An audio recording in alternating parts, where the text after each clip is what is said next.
안녕하세요. 오늘의 데일리 뉴스레터에 오신 것을 환영합니다. 1. 업무 처리 속도가 너무 빠름. 2. 폴란드가 한국산 무기를 선택한 3가지 이유. 3. 영국 국방기술의 붕괴. 한번 진실을 알아봅시다. 우리가 탱크 지원하던 나라 아니야? 최근 유럽에서 가장 핫했던 소식 중 하나가 폴란드의 대규모 한국산 무기 구매입니다. 분명 다른 나라에서도 구매할 수 있고 유럽이 아닌 아시아에 위치한 한국에서 무기를 구매한다는 것은 주변 나라와 외국인들을 의아하게 만들기에는 충분했습니다. 심지어 규모도 적지 않았기 때문에 한편으로는 우려 섞인 목소리를 내는 유럽인도 많았죠. 그래서 외국인 유튜버나 군사 관련 글로벌 커뮤니티에서는 폴란드가 한국산 무기를 구매하는 것이 타당한가에 대해서 전문적 지식들을 총동원하여 분석하기도 했습니다. 그리고 해당 소식이 처음 나왔을 때와 최근 외국인들의 생각이 완전히 바뀌었다고 합니다.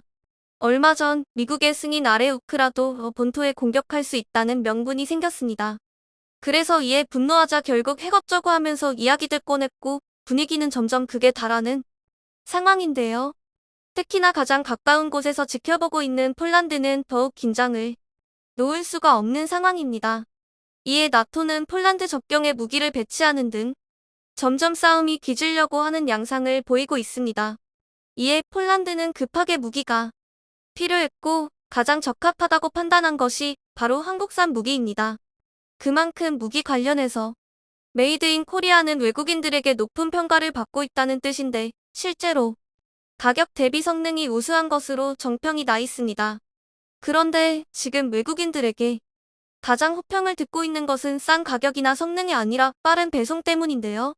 한국에서 조금이라도 살아본 외국인이라면 한국의 빨리빨리는 이미 몸으로 겪었기 때문에 확실하게 알고 있을 겁니다.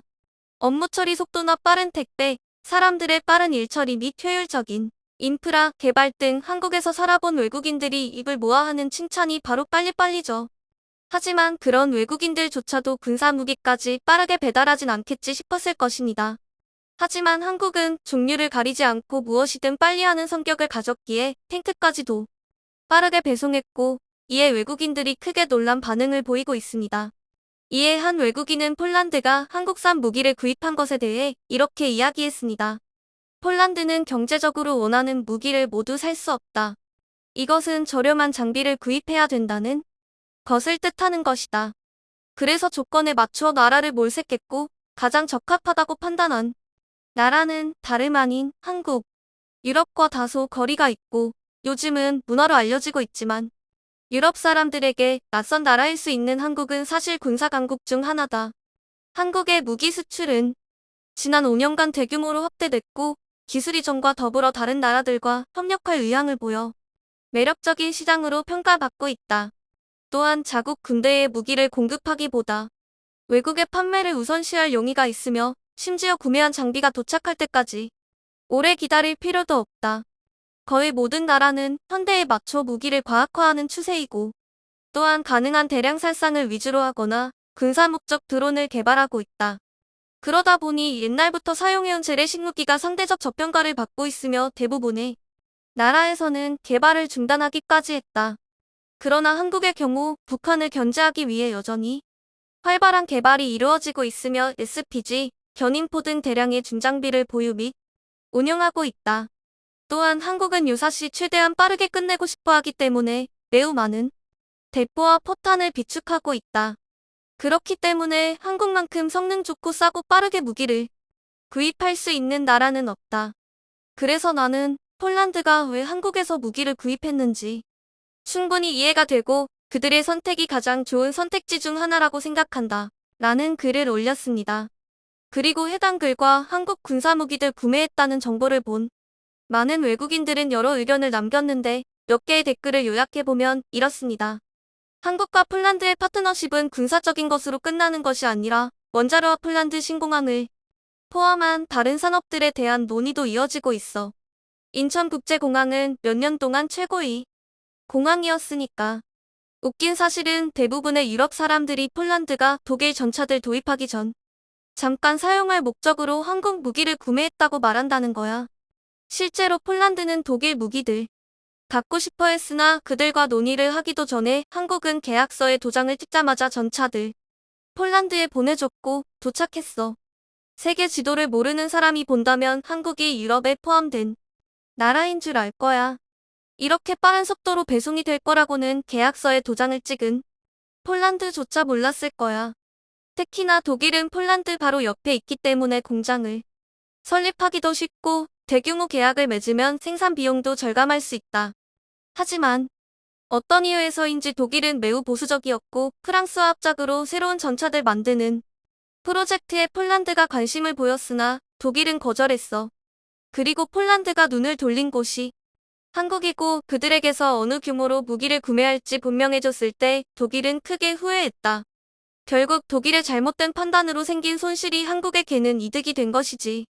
특히나 폴란드의 한국산 무기 대량 구매로 다른 유럽 나라들도 같은 유럽이 아닌 한국으로 눈을 돌리고 있으며 이미 주문이 쌓이고 있어. 노르웨이, 핀란드, 에스토니아, 루마니아 등 외에도 비밀스럽게 접근하는 유럽 나라가 더 많을 거라 확신해. 무엇보다 한국은 자칫 북에게 패배할 뻔한 적이 있고 이것을 반복하지 않기 위해 무기 개발에 매우 힘을 쏟고 있어. 그렇게 만들어지고 있는 무기이기 때문에 오랜 평화에 안주한 나라에서 만드는 무기보다 실전에서 더욱 빛을 발하지 않을까 싶다. 70년 전 탱크가 없어서 북에게 밀린 한국이 고작 70년 후 탱크를 만들어 판매하는 나라가 되어 있다는 게 그저 놀라울 뿐이야. 여기까지가 외국인들의 댓글을 요약한 내용입니다. 한국산 무기가 점점 더 전 세계에서 활약하는 것 같아 뿌듯한 마음도 생깁니다. 앞으로 더욱 한국의 방위산업이 발전했으면 좋겠습니다. 그럼 해당 소식에 대한 조금 더 자세한 해외 반응 살펴보겠습니다. 북한이 그들에게 공격적이었던 것이 지금의 한국 방위산업을 키우는데 큰 힘이 되지 않았을까 싶다. 70년 전 여러 나라에게 탱크를 빌려달라 했지만 대부분 외면했고 그때 한국은 자신들의 손으로 만들 것이라 다짐했다. 왜 다를 폴란드가 독일 무기를 구입하기 전에 잠깐 사용하기 위해 구입했다고 말하지? 아무리 바보여도 전차를 1000대나 잠깐 쓸 용도로 구매하진 않아. 그리고 폴란드는 역사적으로 독일과 그리 친하지 않다. 한국인들은 마치 한국에서 음식을 배달시키듯 탱크를 보내줬다. 여기 폴란드인데 탱크 100대만 보내주세요. 그리고 스마트폰에 찍혀있는 도착 예정 시간 1일. 한국 배달 어플은 언제 도착하는지 시간이 나오거든. 한국은 아직도 전쟁 중이니까. 갑자기 문제가 발해이생하더라도 즉각적인 대응이 가능하도록 항상 유지되고 있다. 그러니 다른 나라와 레벨부터가 달라. 한국은 폴란드에게 무엇이 필요하냐 물었고 폴란드는 일단 있는 거 다 주세요. 제발 빨리 주세요라고 대답했을 뿐이다. 사실 한국인들이 계약서에 사인을 하고 있을 때 이미 배달이 시작되었을지도 몰라. 이 무기 거래로 한국은 더 많은 나라들에게 무기를 판매하게 될 것이다. 물론 폴란드도 단순히 무기만 구입한 게 아니기 때문에 서로에게 좋은 거래다. 한국인들 정말 성실하지. 그들과 파트너를 맺으면 상대에게 최대한 맞춰주기 위해 노력한다는 것도 유명하고 폴란드가 원했던 것은 사실 탱크가 아니라 동맹이 아니었을까? 한국과 동맹을 맺는 가격으로 비싸 보이지 않아. 탱크는 덤이고 폴란드 장관은 이미 노르웨이에 몇 번이나 가봤고 그곳에서 한국산 무기에 대해 많은 조사를 했을 거야. 그러니까 결국은 폴란드는 감정적으로 선택한 게 아니라 이것저것 따져서 가장 현명한 선택을 했다는 것이지. 나는 폴란드가 할 수 있는 최고의 선택을 했다고 확신해. 한국 지형은 폴란드와 비슷한 산이 많기 때문에 매우 적합하다. 특히 한국 날씨는 여름과 겨울에 큰 차이가 있고 오르막과 내리막이 많은 한국 특성상 모든 형태의 전쟁에서 가장 적합할 거야. 한국 무기가 유럽에 범람했을 때 영연방 방위 기술은 시장 점유율을 잃었습니다. 영국 여왕의 서거를 알리는 비밀 코드가 버킹엄 궁전으로 전달되었습니다. 70년에 달하는 긴 시간 동안 영국을 다스려온 퀸 엘리자베스 2세가 지난 8일 스코틀랜드에 위치한 벨모럴 성에서 평온하게 눈을 감았습니다. 여왕의 부고가 전 세계로 전해지며 추모의 물결이 이어지고 있는데요. 여왕의 뒤를 이어 찰스 3세가 왕위에 올라 여왕의 시대가 끝나고 왕의 시대가 시작되었습니다. 그런데 태양이 지지 않는 나라로 불리던 대영 제국의 신화가 여왕의 죽음과 함께 막을 내릴 것으로 보이는데요. 국방을 전적으로 영국에 의존하고 있던 아일랜드가 자주 국방을 위한 전력 증강을 위해 최근 카이 측과 접촉하여 FA50을 구매하고 싶다며 문의했다는 사실이 보도되었습니다. 이번 왕위 교체로 인한 혼란을 틈타 아일랜드가 영국의 영향력을 완전히 떨쳐내기 위한 움직임을 보여 영연방 전체가 술렁이고 있는데요. 또한 아일랜드뿐만 아니라 영연방 왕국들에서도 이제는 군주제를 폐지할 때가 됐다는 목소리를 높이며 영국의 영향력에서 벗어나려는 움직임을 보여주고 있습니다. 특히 영연방의 핵심 국가들인 호주와 뉴질랜드, 캐나다에서는 영연방 탈퇴를 위해 정치권에서 본격적으로 움직이고 있어 영연방 붕괴를 향한 카운트다운이 시작된 같습니다. 자세한 소식 알아보도록 하겠습니다. 지난 9일 폴란드에서 개최된 국제방위산업 박람회 엠스포의 카이에서 참가해 FA50과 KF21 보라매를 전시하며 참가한 유럽 국가들을 대상으로 본격적인 세일즈에 나섰었습니다.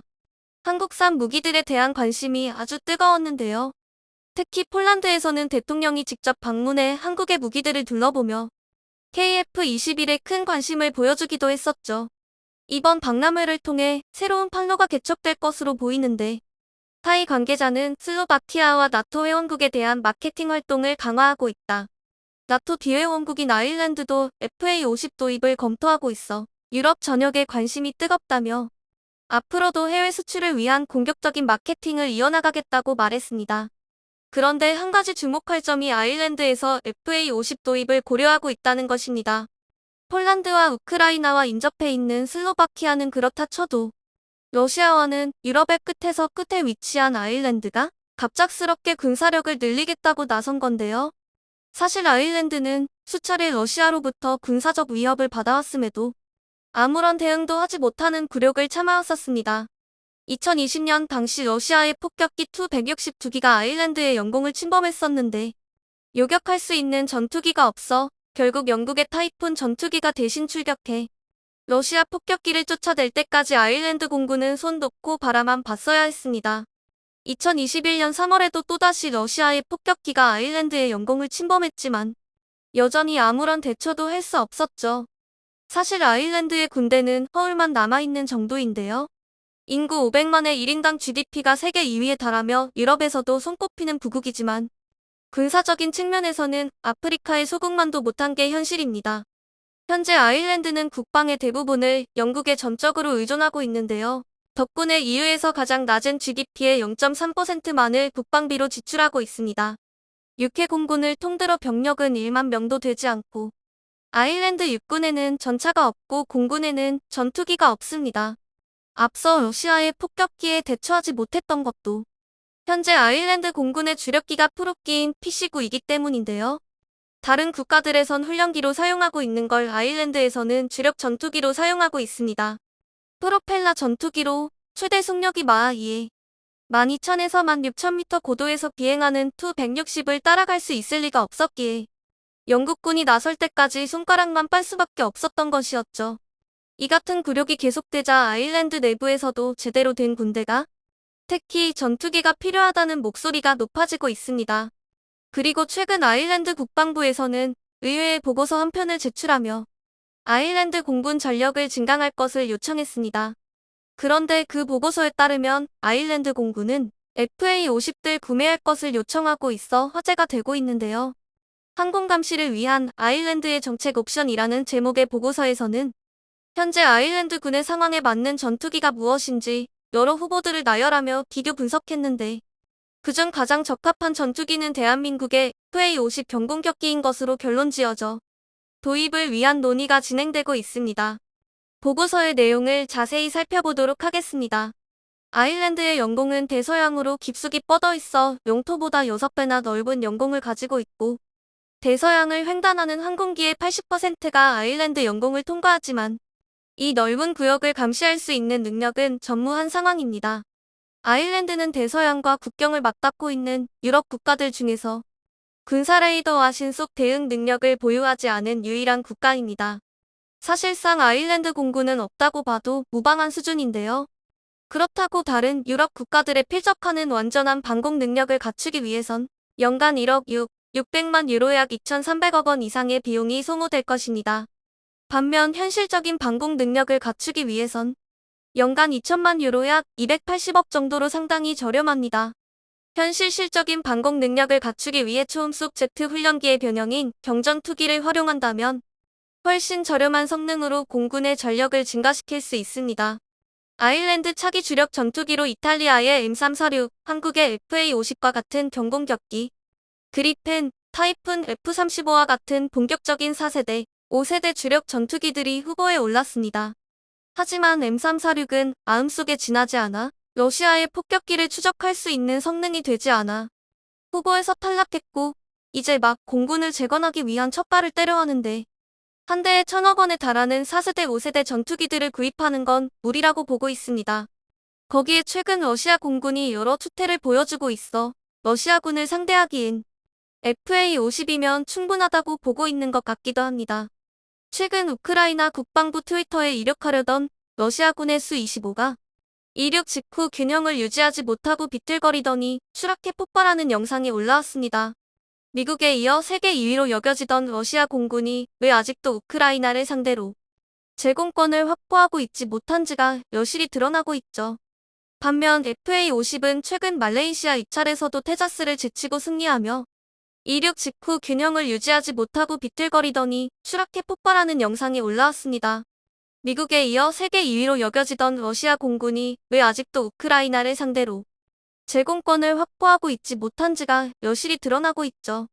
반면 FA50은 최근 말레이시아 입찰에서도 테자스를 제치고 승리하며 경전투기 시장에서 선두를 달리고 있는데요.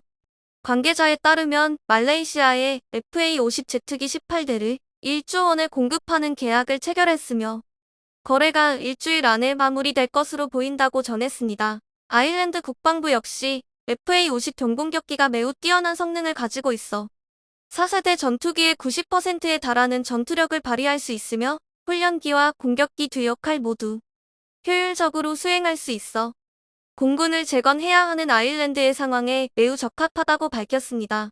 아일랜드 공군에서도 FA50을 경전투기 시장을 선도하는 모델이며 초음속을 낼 수 있어 모든 속도와 고도 영역에서 목표를 요격할 수 있는 이상적인 전투기라 평했습니다. 이러한 이유들 때문에 4세대와 맞먹는 성능을 가지고 있으면서 비용은 훨씬 저렴한 FA50이 최종 후보로 결정되었습니다. 의회에서 이러한 보고서를 공개한 이후 아일랜드군의 전력 증강을 위한 별다른 움직임이 포착되지 않았었는데 올해 러시아의 우크라이나 침략과 그리고 이번 엘리자베스 2세 여왕의 서거를 계기로 본격적인 군 팽창에 나선 것으로 보입니다. 이 같은 아일랜드의 행보에 가장 민감하게 반응하는 곳은 당연히 옆 나라 영국인데요. 독립하여 영연방에서 탈퇴한 것도 모자라 이제는 완전히 영국의 영향력에서 벗어나려 한다고 우려하고 있습니다. 아일랜드의 움직임에 자극을 받은 북아일랜드와 스코틀랜드에서도 엘리자베스 여왕의 서거를 계기로 독립에 대한 목소리가 높아지고 있어 막 즉위한 찰스 3세의 고민만 늘어가고 있습니다. 엘리자베스 여왕의 서거를 시작으로 100여 년간 지속되었던 영연방의 균열이 커지고 있습니다. 이러한 균열을 엘리자베스 여왕의 인덕을 통해 잠재우고 있었는데 여왕이 서거했을 뿐만 아니라 새로 왕위에 오른 찰스 3세는 영국 내는 물론 영연 반국가들 사이에서도 그렇게 평판이 좋지 못해 왕정에 대한 거부감이 더욱 높아지고 있습니다. 특히 호주와 뉴질랜드를 비롯한 주요 영연방 왕국들에서 영연방에서 탈퇴하고 군주제를 폐지하고 공화국으로 전환해야 한다는 목소리가 높아지고 있습니다. 호주에서는 총리가 자신의 임기 내에는 공화국 전환을 위한 국민투표는 없을 것이라 말했지만 정치권에서는 공화국으로 전환을 바라는 목소리가 높아지고 있는데요. 호주의 제3당인 녹색당의 애덤 벤트 대표는 엘리자베스 2세 여왕 서거 당일 SNS에 호주는 앞으로 나아가야 한다. 우리는 원주민들과의 조약이 필요하며 공화국이 돼야 한다고 밝혔었습니다. 미국 뉴욕타임스에 따르면 뉴질랜드 총리 저신다 아더는 뉴질랜드가 공화국으로 전환될 것이냐는 질문에 결국 그것이 뉴질랜드가 향해야 할 길이라고 믿는다. 공화국 전환은 내 생애에 반드시 이루어질 것으로 본다. 고 말했습니다. 영국과 역사적으로 깊은 유대관계를 가지고 있는 캐나다 역시 외국 군주가 캐나다를 대표하는 것을 원하지 않는 것으로 보이고 있습니다. 최근 캐나다에서 이뤄진 설문조사에서 응답자의 51%는 군주제가 계속되는 것을 원하지 않는다. 고 답했고 군주제가 계속돼야 한다고 답한 응답자는 26%에 불과했습니다. 또한 응답자의 77%는 영국 왕실의 애착을 느끼지 않는다고 답했고 71%는 더 이상 군중제가 필요하지 않다고 말했습니다. 한 시대를 상징했던 거인이 역사의 뒤안길로 물러났습니다. 비록 세계사에 수많은 비극을 남긴 영국이지만 한국에는 큰 도움을 주기도 했었습니다. 6.25 전쟁 발발했을 당시 영국은 미군에 이어 두 번째로 전투부대를 파견하여 북한과 중공군에 맞서 싸워주었는데요. 전쟁이 끝날 때까지 총 5만 6천 명이 파견되어 그중 1,078명이 전사하고 179명이 실종되었으며 978명이 포로로 잡혔었습니다. 한국은 당시 영국의 도움에 오늘날까지 감사를 전하고 있죠. 엘리자베스 여왕 역시 한국과의 인연을 중요하게 생각하며 양국의 우정을 이어올 수 있었습니다.